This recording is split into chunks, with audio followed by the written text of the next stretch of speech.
Jesús estaba a punto de partir de Galilea con sus discípulos. Entonces vino a él un escriba y le dijo: Maestro, te seguiré donde quiera que vayas. Aparentemente tenía mucho deseo espiritual. Sin embargo, él no sabía lo que conllevaba seguir a Jesús. Pero Jesús le enseñó cómo es la vida para ser un discípulo. Vamos a leer el versículo 20. Por favor, les pido que estén atentos. Algunos voy a pedir para leer. Aquí voy a aprovechar mi celular que tengo para ver quiénes están. Sí, vamos a pasar lista. ¿Quién? Ok, gracias. Versículo 20, leamos todos juntos, por favor. Versículo 20, leamos 2, 3. Jesús le dijo: Jesús le dijo: las horas vienen pálidas, las aves del cielo nidos. El Hijo del Hombre no tiene El dónde Hijo del recostar Hombre su no cabeza. tiene dónde recostar su cabeza. Jesús vino al mundo para servir. Aunque Jesús era el Hijo de Dios, no tenía su propia casa. Jesús llevó una vida muy humilde, naciendo en el pesebre y terminando su vida en la cruz. En su ministerio público, Jesús no tenía un lugar propio.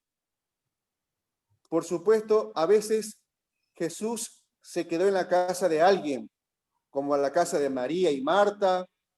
Sin embargo, Jesús sabía que este mundo no podría proporcionarle un hogar verdadero y duradero.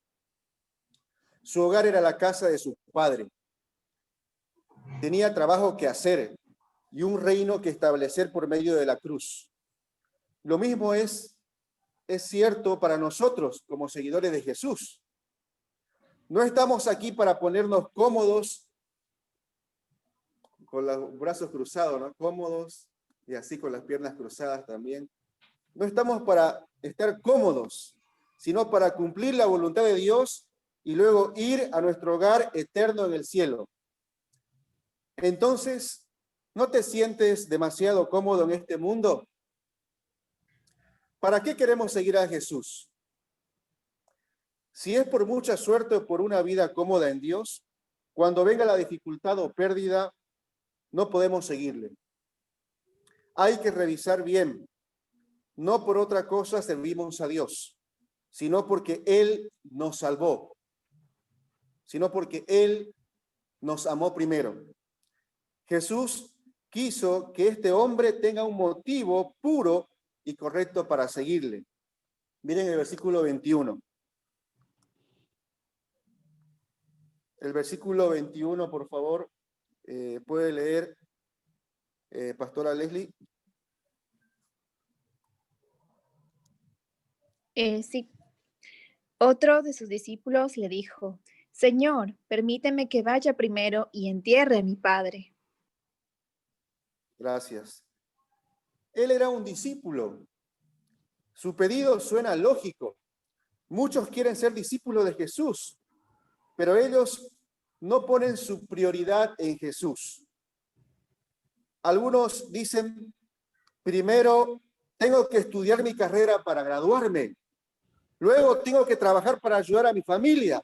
Después compraré una casa, un coche. Luego viajaré por todo el mundo y cuando tenga 40 años me casaré. Tal vez después pueda servir a Dios. Más tranquilo, dice. ¿Quién sabe? Seguro después de casarse va a tener otra cosa. Un discípulo de Jesús no debe tener ninguna otra prioridad antes que Jesús. Jesús debe ser la única prioridad de la vida porque Él es la vida. La persona que se enreda en los negocios de la vida no puede ser un discípulo. Miren, 2 Timoteo capítulo 2, versículo 4. Le pido por favor que lea, hermana Edelyn. Ninguno que se milita se enreda en los negocios de la vida, a fin de ayudar a aquel que lo tomó por soldado. Gracias. Jesús apreció mucho a este joven. Él quería bendecirlo, pero él era muy débil emocionalmente. Entonces, ¿qué le dijo Jesús? Vamos a ver el versículo 22. Leamos todos el versículo 22. Todos juntos, 2, 3. Jesús le dijo, sígueme, deja que los muertos entierren a sus muertos. Cuando Jesús respondió a este maestro, en realidad estaba diciendo, tu primer deber es seguirme. Así que dejemos que los muertos espirituales carguen con los físicamente muertos. Una persona que pertenece al mundo puede hacer ese tipo de trabajo, pero como discípulo hay un trabajo que solo tú puedes hacer. Da lo mejor de tu vida a lo que realmente dura. Vivir para Cristo y aceptar su llamado es la mejor inversión que podemos hacer. Amén. Por la fe debemos servir a nuestra familia, es obvio. Pero Jesús nos dio la vida. Por su gracia somos sus discípulos. Amén. Por eso nuestra prioridad debe estar en seguir a Jesús. Mateo 6:33. Ya lo conocemos de memoria, ¿no? Dice, mas buscad primeramente el reino de Dios y su justicia, y todas estas cosas os serán añadidas.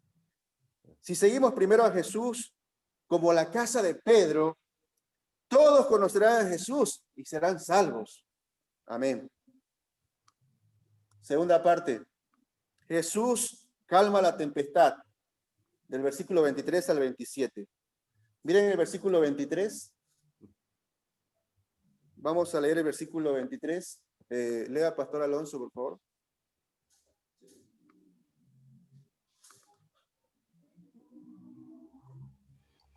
Y entrando él en la barca, sus discípulos le siguieron. Jesús entró en la barca con sus discípulos para cruzar el mar. Por fin los discípulos pudieron tener un descanso y fraternidad con Jesús. Pero ¿qué pasó en el mar? Miren el versículo 24. El versículo 24, por favor, le pido que lea hermana Liuba, por favor, versículo 24.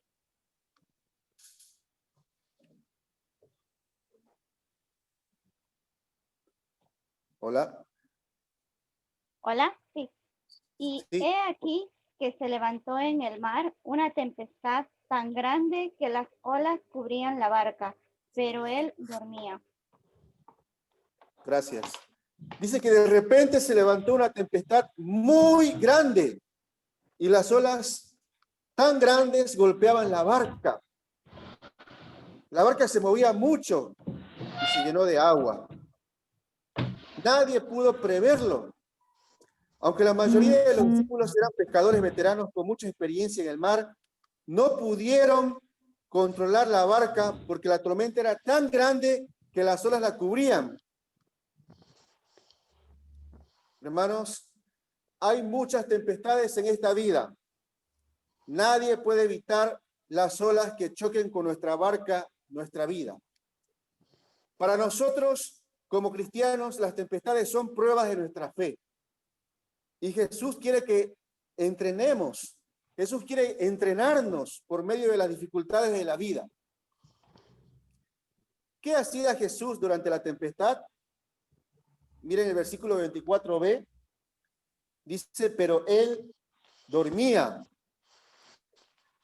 Pero él dormía. Parece un poco raro, ¿no? Que él estaba durmiendo en medio de esa tempestad. Pero Jesús tenía paz en su corazón a pesar de la tormenta. La tempestad no pudo romper la paz de Jesús. Al contrario, el sonido de la tempestad era como una canción de cuna para él. Era como un himno muy lindo de alabanza para Dios. Hermanos, nosotros también por fe podemos dormir bien porque Jesús es nuestro buen pastor. Él está con nosotros en nuestra barca. Amén. Amén. Entonces, ¿qué hicieron los discípulos?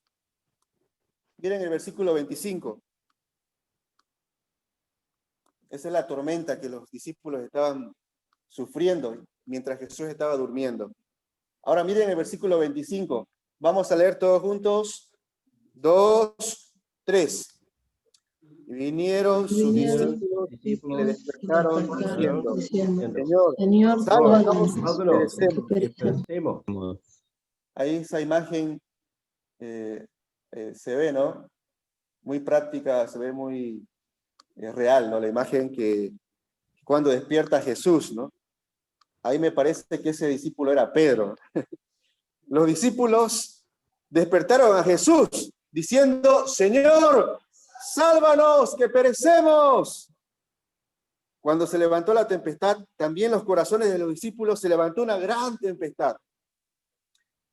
Ellos habían experimentado muchas tempestades en el mar, pero esta vez sintieron que era la peor de todas las tempestades y pensaban que iban a morir. Esta vez alcanzaron sus límites humanos y no pudieron depender de su experiencia y fuerza. Por eso ellos gritaron a Jesús, Señor, sálvanos que perecemos. Aquí podemos ver el fruto del entrenamiento de la tempestad. Ellos comenzaron a orar, comenzaron a depender de Cristo, a pesar de que estaban nerviosos. La vida es como navegar en la barca. En este transcurso vienen muchas tempestades. Pueden ser tempestades del problema de salud, un accidente, un fracaso, un problema familiar. A veces Dios, en su soberanía y sabiduría, nos permite pasar por las tempestades. Pero esto no es para matarnos, sino para que dependamos de Él y crezcamos en la fe, para que oremos y clamemos a Dios. El tema es cómo reaccionar ante las tempestades. Yo escuché a un hermano que justo en el momento de pasar por la tempestad se quejaba a Dios diciendo, si yo estudio la Biblia, ¿por qué Dios me permite esto?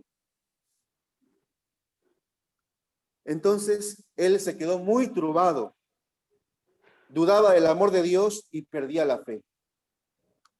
Hay muchos cristianos de este tipo. No es fácil guardar la fe en medio de la tempestad, pero es la única manera para superar la tempestad. Solo clamando a Dios en oración. ¿Cómo les dije? Solo clamando a Dios en oración. ¿Cómo le dije, hermano John Cooper? Solo clamando a Dios en oración. Amén. Sí, solo clamando a Dios en oración. Señor, sálvame que perezco. Sálvanos que nos vamos a ahogar. A pesar de la situación, nosotros podemos orar y clamar a Dios. ¿Cuál es tu tempestad? Hermanos, ¿cuál es tu tempestad?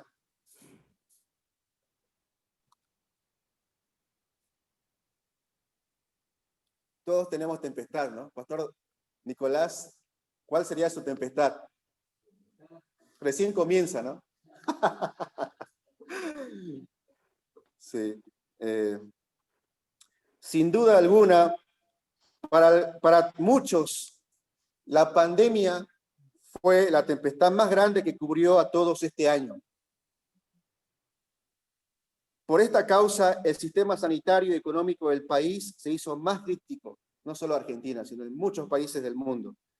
Y muchos emprendedores tuvieron que cerrar su negocio.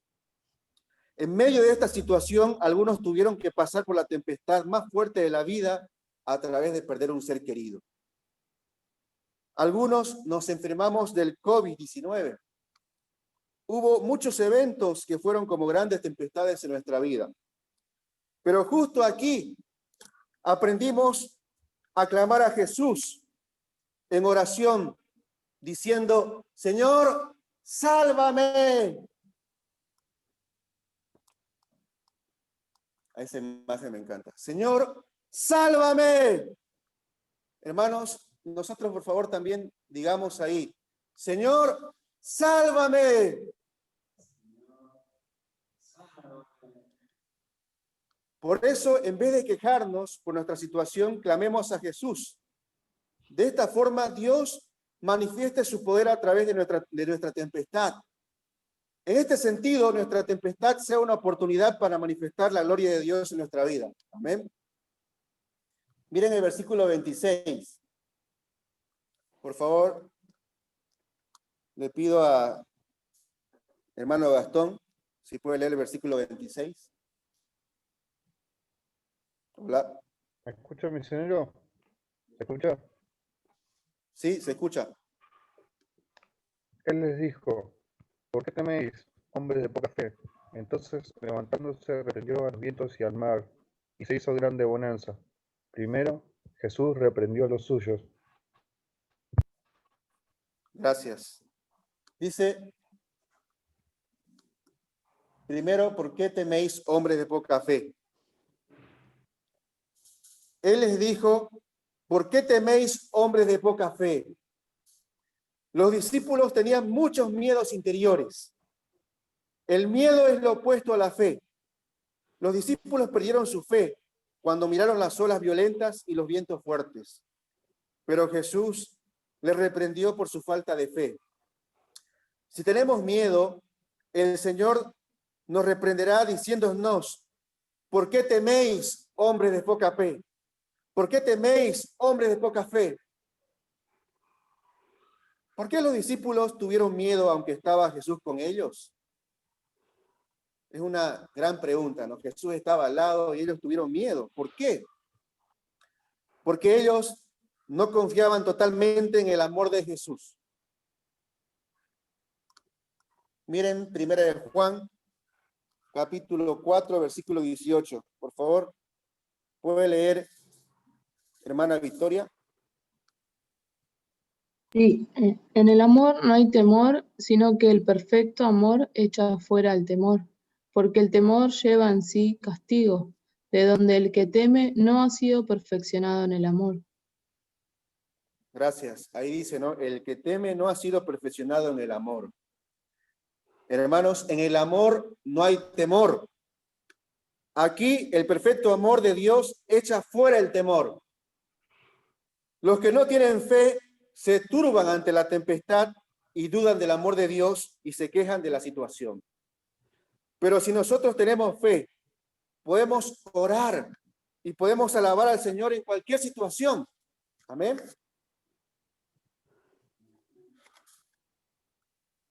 Segundo, que Jesús reprendió a las olas y a los vientos.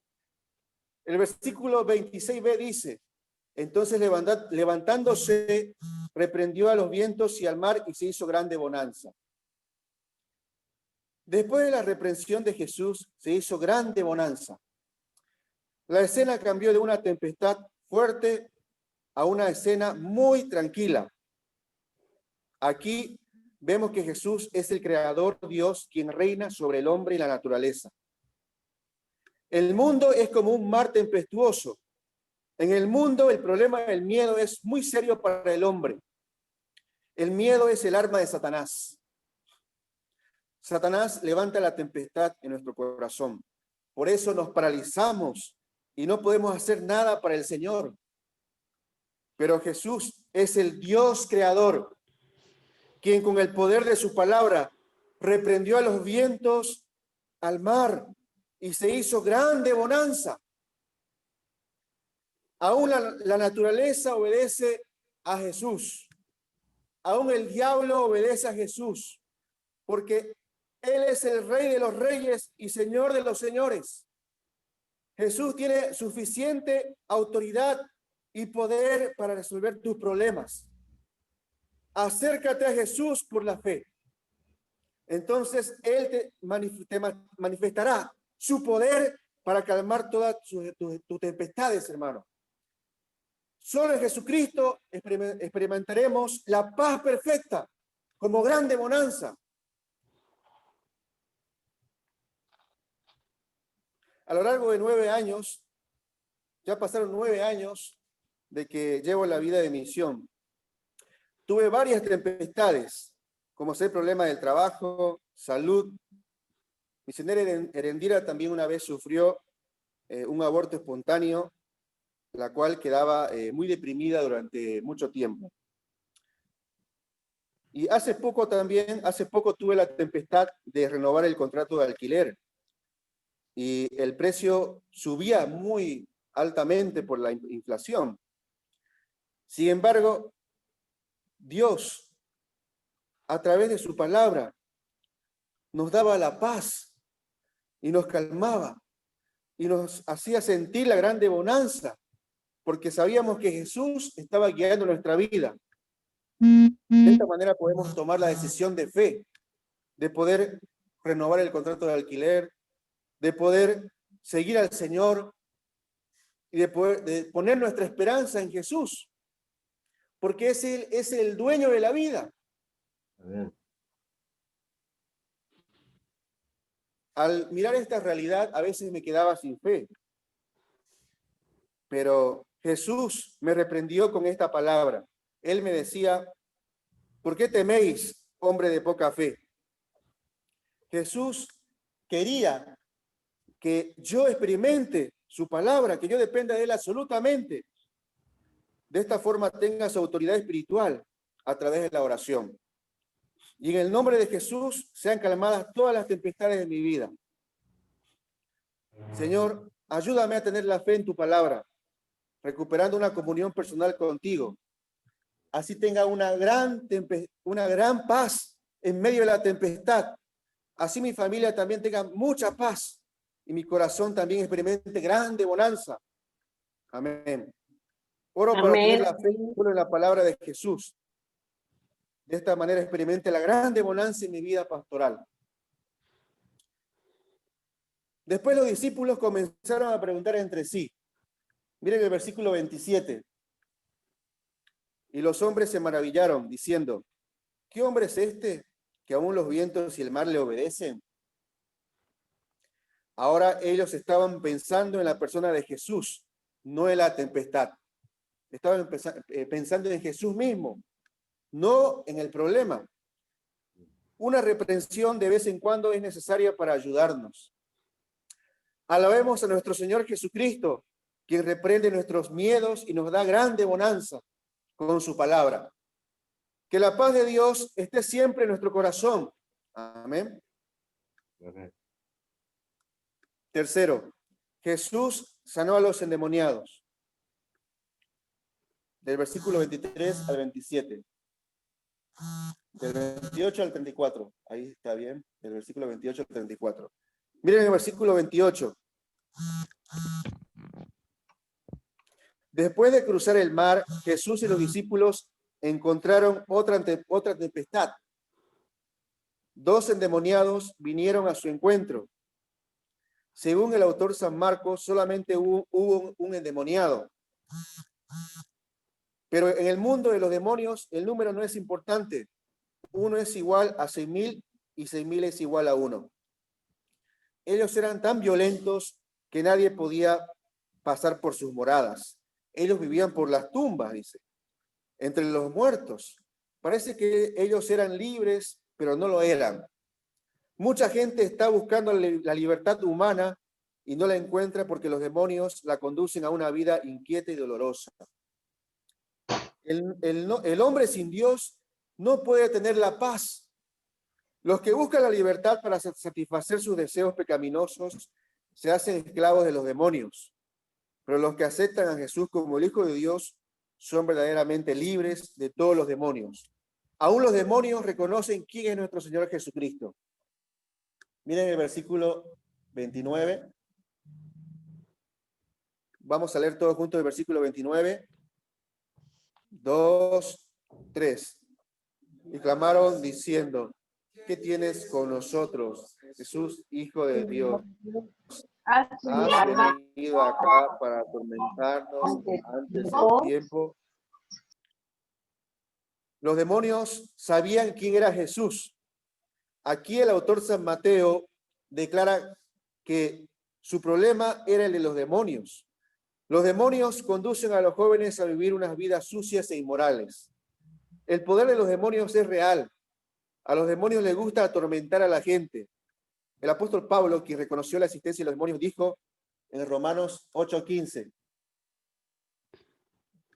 pues no habéis recibido el espíritu de esclavitud para estar otra vez en temor, sino que habéis recibido el espíritu de adopción, por el cual clamamos, Abba, Padre. La gente es miserable a causa de los demonios. El diablo lo engaña a creer que sus problemas son económicos, sexuales y políticos. Pero fundamentalmente el problema del hombre es el del pecado y de los demonios. Entonces, ¿qué hizo Jesús? ¿Y qué le pidieron los demonios? Vamos a leer el versículo 30-31, por favor. Le pido, por favor, que pueda leer misionera Erendira, el 30-31.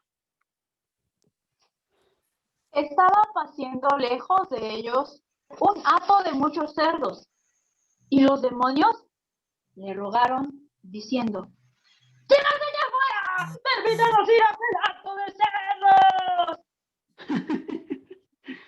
cerdos! Gracias. Un hato de cerdos estaba cerca de Jesús. Los demonios le rogaron que los dejase a entrar a ellos. Siempre los demonios demandan un sacrificio de rescate. Miren el versículo 32.